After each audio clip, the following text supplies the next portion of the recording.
Well, if you remember the comment I had with the hacker scene where I was telling the cinematic director that he couldn't use guns. Actually, this is the only cutscene in the game where he managed to convince me to make Jensen use a gun because he was able to justify it with the dead people. It was taken on the ground and he throws it away before the end of the cutscene. So we actually had to write it into the cutscene for it that he would find the dead body and find the gun. Exactly. Yeah. And what I remember about this particular room is the concept for the High Ground project was originally much bigger. It was supposed to be men and women who were being kind of attached to this computer, and that this entire room would be something reminiscent for me of the Matrix with all the pods and all that. But in the end, I think for production reasons, it ended up getting cut down to just being, the three women at the base. And I'm sure there are other High Ground projects within the confines of the station as well, but here's the center core. From the audio side, this was probably the most challenging map that we had to work with. Numerous reasons. There's a lot of things I love about it. I remember giving the guys the request saying for the drones, I really wanted what I call the poltergeist effect. If you go back to the movie Poltergeist where she's trapped in the TV and it's almost, they call it a reverse delay where you hear this voice coming in and then the real voice comes in. I knew right away I wanted that type of effect for the drones. And managing one of the guys on my team, Yoann Boudreau, I think he lost a year of sleep just trying to get this scene to work because there were so many technical problems with the way it had been constructed. It was constructed so it would work but without audio in mind, and then he had to find about 100 different workarounds, and there's so many sounds going on, Zhao, talking, the turrets going around, pretty much just so much sound to manage, and he had a really hard time, and I got to give him a lot of credit. Like, getting this map to kind of work and not sound like just a huge mess was amazing. And the other interesting audio trick we did was the women's voices. We actually had two different women doing the High Ground voices, one of whom does all the computers in the game, and the other one actually plays Megan Reed.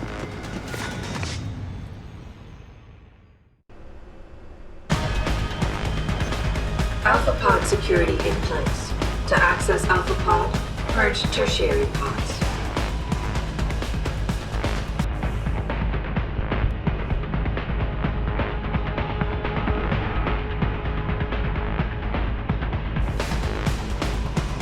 I must be the one to alter the signal.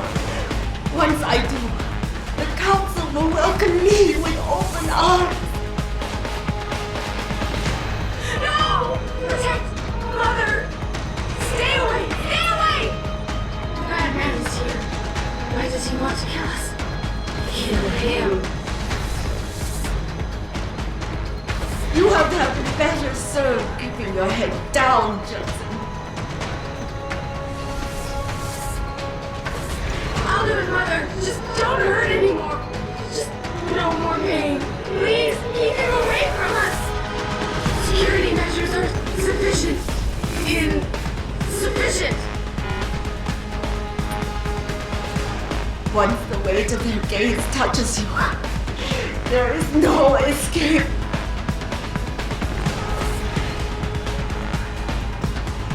Under static pressure. Rising. Can't breathe. It hurts. It hurts so much.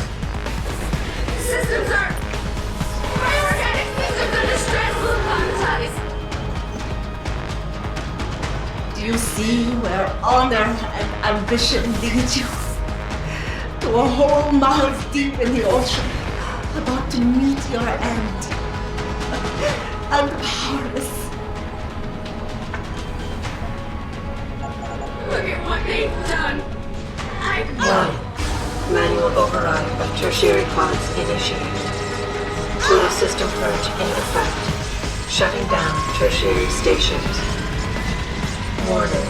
Electrical charge subcritical and rising. Electric discharge sequence initialized. Where did you get that gold? From that fool, Daryl. This will not stop me, Jensen. It's happening. Hyrule is compromised. No, wait. It's initiating emergency protocols. Ah! You don't know the resources they have at their disposal, Jensen. despite your special genetics, you have been in over your head the whole time. Initiate dissipation protocol. Warning. Electrical charge subcritical and rising. Pathway to discharge sequence.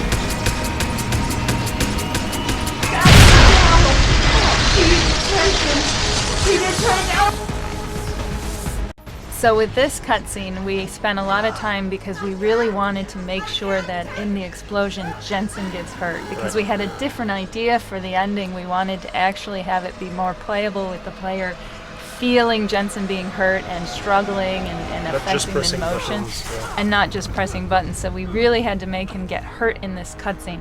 But all for naught, because ultimately we ended up kind of cutting that ending plan. Exactly. Didn't we? Oh well.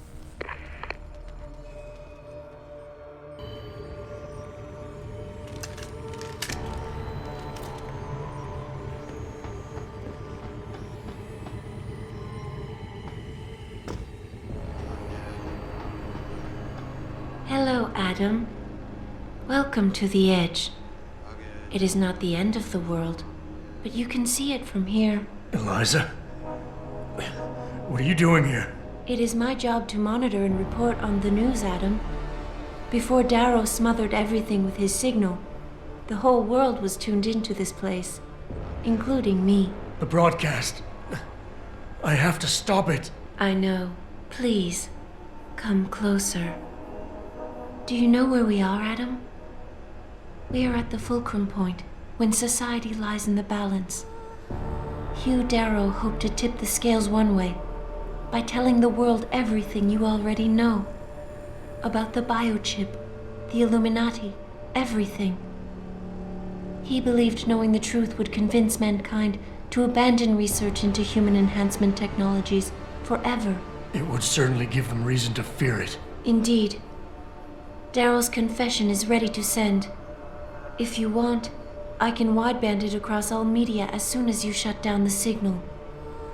Everything you worked so hard to uncover will be exposed.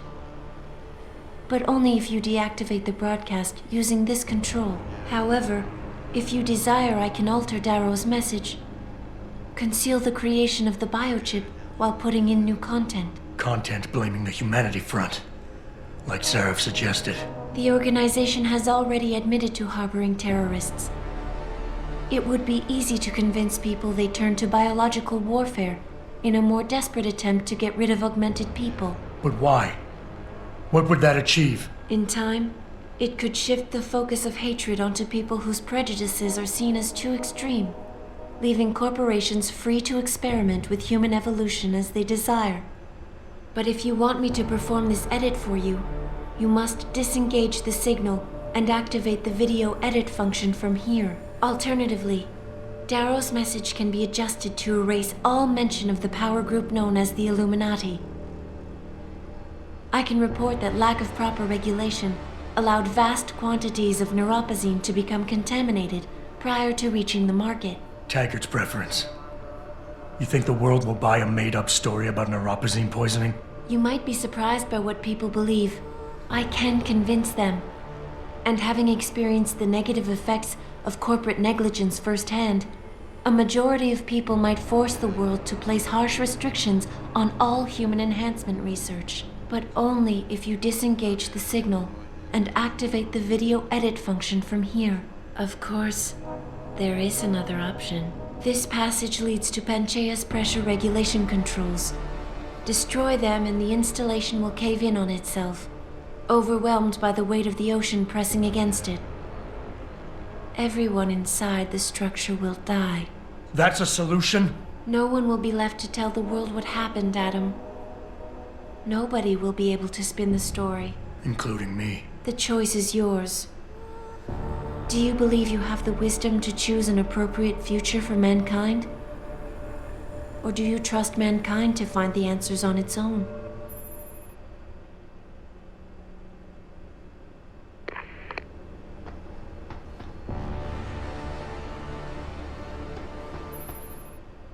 So this is the very final room of the game, so it was very important for us to have a memorable room, something that you would that would kind of like stay in your mind after you're done playing the game. So we kind of wanted to bring back a lot of the visual themes of the game, the black and gold, the weirdness of some of the architecture and the art installation and all that. And it started as a as a very might I say kind of basic kind of control room at the beginning. It was like this kind of technical, kind of grayish computer room, and then we just said, that's going to be just way too ordinary, and we transformed it into this crazy Tetris-like thing that I think worked out pretty well. It works really well, and like we alluded in our last comment, like our goal has never been to just simply be pushing buttons here. Like it was all about working when Sarif was asking something, when Taggart was asking for something else, and doing those things would open and trigger kind of those endings. But like we said earlier, we had to cut and make things simpler. So we knew that by pushing the buttons, it would be kind of feel cheap and some players would be disappointed. But it was that or not having endings at all. So we had to make those kind of, like I would say, necessary decisions that were not the creative ideas behind our original intention. Exactly.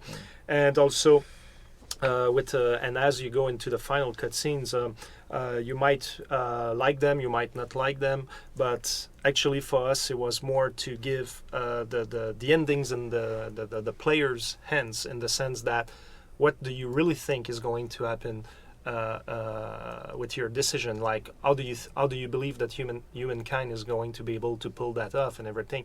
And the cutscenes themselves are there to illustrate the pattern of human beings, like what they did in the past, what they're doing today, and where do you think they're going, and if it fits with what you envisioned for. And it's kind of there the to show you that science fiction is always commenting on reality in a safe place. Exactly. But it's actually reflecting reality, and we wanted at this point with these ending cutscenes to say, hey, all this time you've been playing a game, but the issues are very real, and look, it's in our own history. And that's exactly why we chose to go with live footage, because it's almost as if you can see a bit the game as almost as a dream, like in the sense that it's a stylized version of reality, yet dealing with very real themes, like you're saying, Mary. But then at the end, we thought about it. Do we go with CGI? Do we, and then we said, hey, how about we go with real life footage? Because now we're showing you the results of what you experience in the game, but what it does in real life. So let's go with live footage. And I know some people weren't too keen on that once the game came out,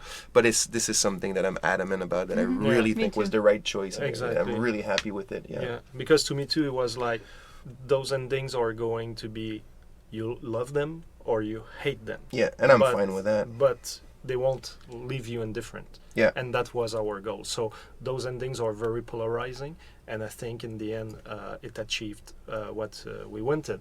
But I want to add one more thing, like as you'll watch them probably in a couple of seconds, the original footage, we had more shocking imagery that was included, and for some reasons, editorial reasons, we had to rearrange them to make them, I would say, more politically correct.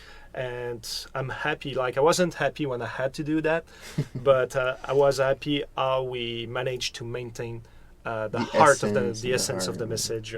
We didn't compromise on that. So hope you enjoyed this commentary. It's probably the last comment you will hear, or like not because if you go in the room on the other side, there's another comment. So that's true. Regardless, hope you enjoyed it and you had fun to learn about a little bit more about Deus Ex Human Revolution. So peace. See you.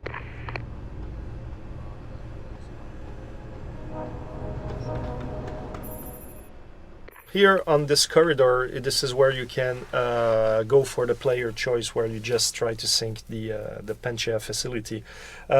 Like we said in an earlier comment, like in the outro of the Iron Project cutscenes, where you see Jensen being thrown to the wall, it was our way to make sure that Jensen would be injured and like still alive, but really struggling, because our original intention was to have the player play Jensen like crawling on Wounded. wounded and on the floor and getting to there. And as he would go to there, if the other characters like Sarif, Taggart, and Darrow would be alive, they would go in the info link and go like, Jensen, what are you doing? Like, no, don't do this.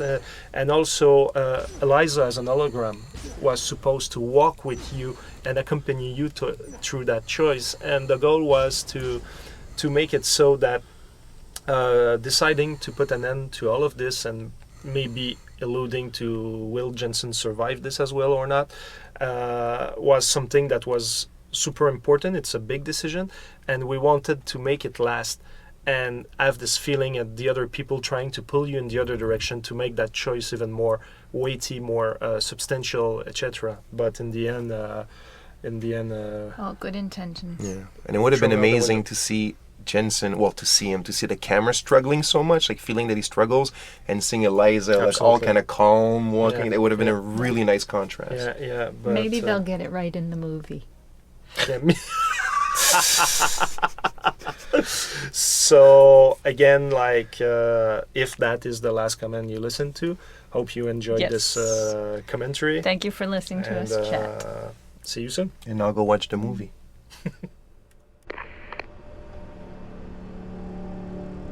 If you do this, the unadulterated truth in Darrow's confession may well convince mankind to cast all science and technology aside, to ensure that future generations grow up free and whole. Are you sure this is your choice? So be it then.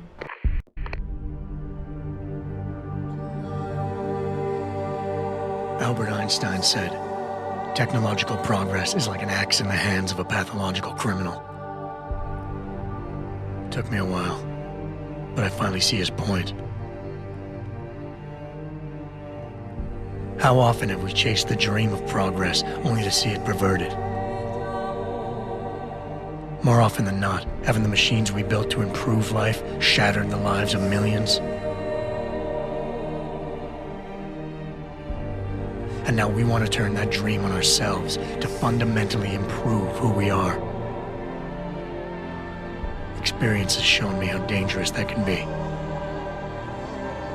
How many times in the Call of Duty did I almost fall into the trap of taking shortcuts, abusing my abilities or the resources at hand? I resisted. Barely at times, because I valued human lives and considerations. Can I truly despise others who fall? Technology offers us strength. Strength enables dominance, and dominance paves the way for abuse. Darrow understood this. He knew that using technology to become something more than we are risks losing our ability to love, aspire, or make moral choices. The very things that make us human. It also risks giving some men the power to make others what they choose, regardless of the cost to human dignity.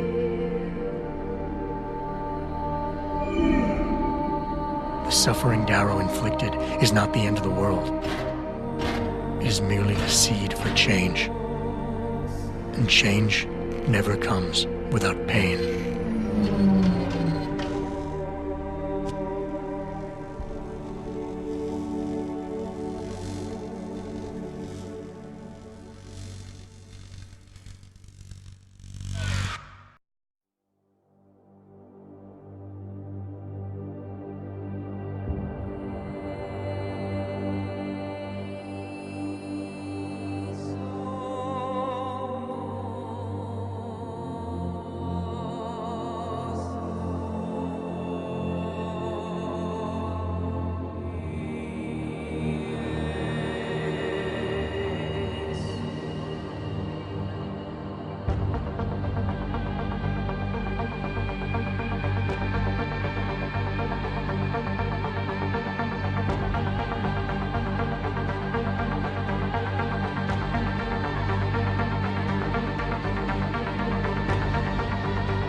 Detention silo is secure. Lockdown is complete.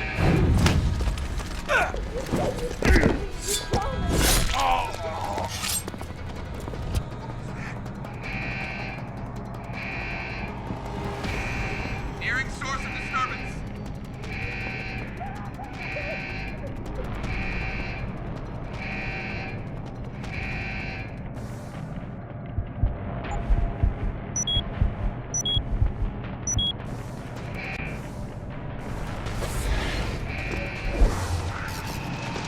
What's over there?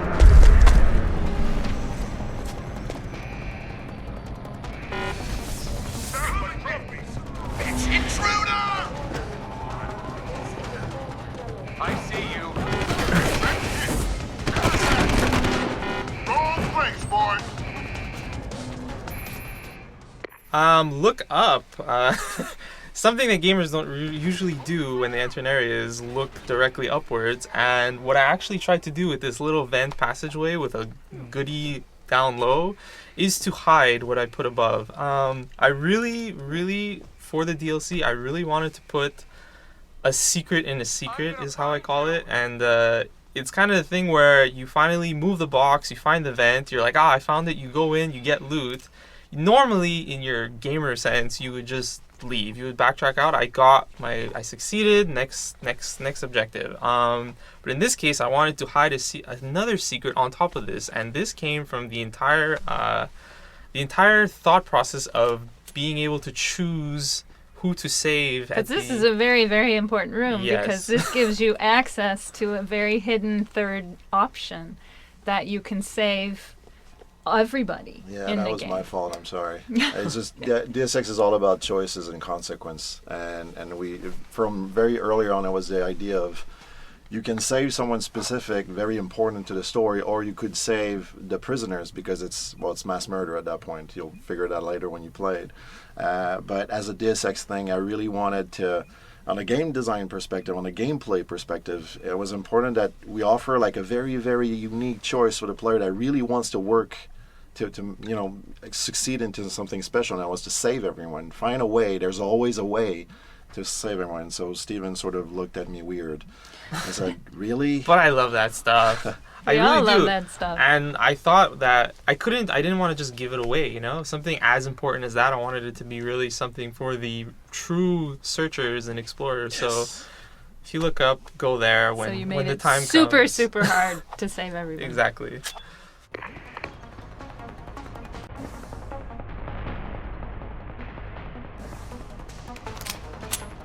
On budget. The toxicity level is dropping. You found a way to save everyone, Bratan. What? The hacker from the ship. You've been listening this whole time? Like Zetka said, everything's connected. You'll still need to unlock the submersible so our whistleblower can go free. Use the touchscreen in the command tower. It'll also let you back inside the base. And why would I want to go there? Use your head, Tuvok. The last thing standing between you and Megan Reed is Burke.